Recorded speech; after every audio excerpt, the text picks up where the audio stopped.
Bielorússia, regió de Mogilev, poble de Ryazno. Església de Sant Casimir. Així es veia l'església des de la façana. Hi ha una finestra a sobre de la porta d'entrada estreta i alta. Fem una ullada des de l'interior de l'edifici. Aquí hi ha la finestra damunt de la porta. Es pot veure que es va trencar una finestra a la paret. Van trencar sense pietat els maons. Més del necessari va caure de la vora. Vaig haver de redreçar l'obertura de la finestra. Però, per què fer una petita finestra addicional? La finestra era necessària perquè vam fer un envant a la porta d'entrada.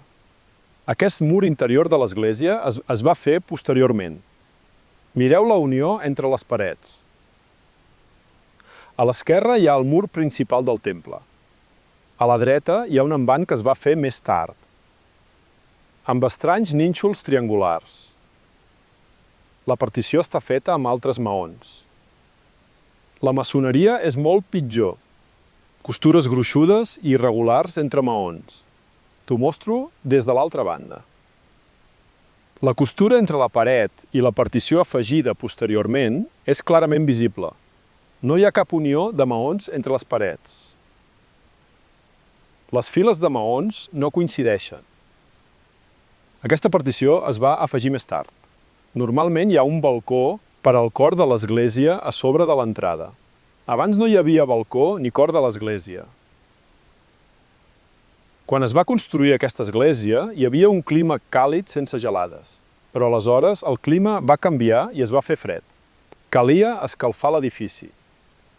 Aquí es va col·locar una estufa metàl·lica.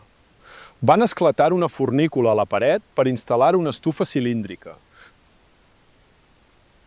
No sembla la idea de l'arquitecte. Es tracta d'una modernització forçada per no congelar-se. A la part superior hi ha un canal per a la xemeneia. És impossible sobreviure a Bielorússia sense calefacció. Tots els edificis residencials i públics han de tenir calefacció. Però abans no hi havia necessitat de calefacció. Aleshores va passar el desastre climàtic.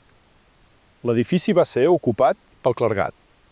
Van instal·lar una estufa, van fer un balcó per al cor i van trencar una finestra.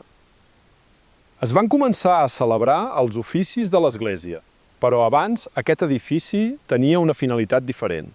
L'edifici va ser construït per a una tasca pràctica concreta.